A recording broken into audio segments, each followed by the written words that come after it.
Nama saya Tasya Damayanti dari Universitas Muhammadiyah Profesor Dr. Hamka. Assalamualaikum warahmatullahi wabarakatuh. Teman-teman sekalian, hari ini kita akan melaksanakan praktikum suhu dan kalor. Untuk praktikumnya bisa langsung disaksikan di video selanjutnya. Selamat menyaksikan. Di praktikum yang pertama ini bertujuan untuk mengetahui bahwa benar adanya logam dapat mengalami sebuah pemuaian akibat suhu yang bertambah. Praktikum pertama, alat dan bahan yang diperlukan adalah ada lilin, ada paku, ada penjepit, dan mistar. Pertama, yang dilakukan adalah mengukur panjang dari paku yang sudah disediakan. Di sini kita ukur ya, teman-teman.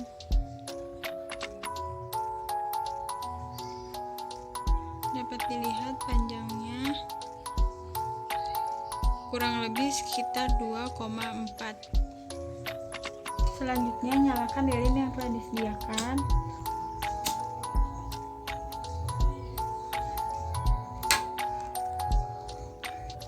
Setelah menyala, panaskan paku tadi, dipegang menggunakan pencapit seperti ini.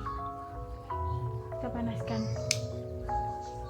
Lalu setelah itu kita lihat apakah ada perbedaan panjang pada saat awal diukur dengan mistar dan sesudahnya. Setelah dipanaskan selama beberapa detik, ternyata terdapat perubahan, teman-teman. Di sini panjangnya menjadi 2,5. Hal itu membuktikan bahwa logam dapat mengalami pemuaian apabila dipanaskan. Pada praktikum kedua ini bertujuan untuk mengetahui dan membuktikan apakah betul bahwa benda padat dapat menghantarkan panas secara konduksi. Untuk praktikumnya langsung saja ke video selanjutnya. Praktikum kedua, alat dan bahan yang diperlukan adalah lilin, paku logam, dan lidi.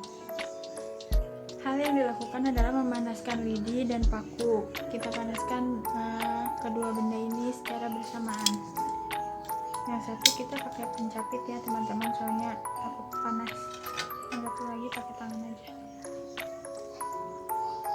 Nanti kita lihat manakah benda yang lebih panas.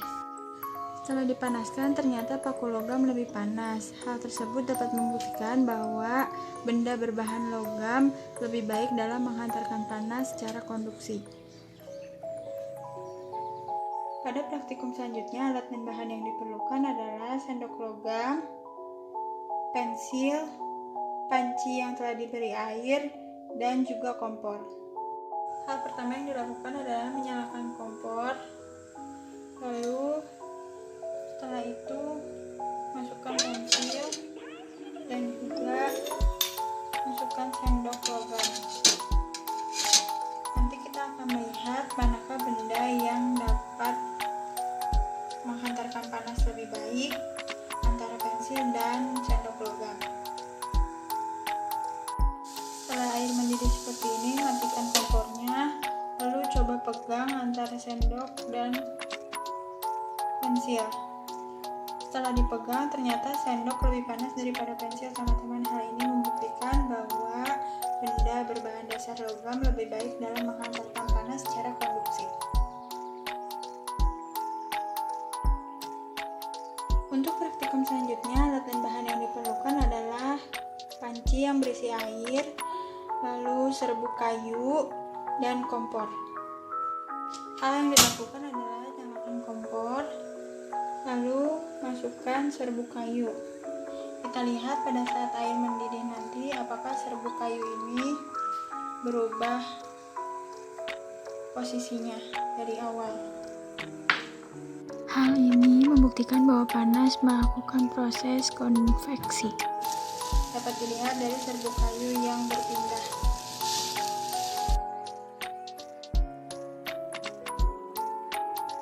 Pada praktikum selanjutnya, alat dan bahan yang diperlukan adalah 2 gelas.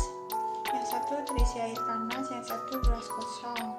Di sini kita akan membuktikan bahwa panas dapat menghantarkan panasnya secara radiasi atau tanpa perantara. Lalu kita rasakan apakah panasnya terasa di tubuh tangan kita, teman-teman.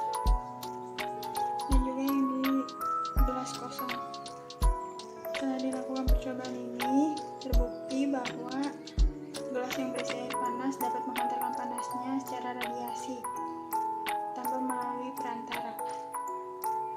Punggung tangannya terasa hangat, teman-teman. Lalu selanjutnya pada posisi telapak tangan. Kita rasakan apakah terasa hangat.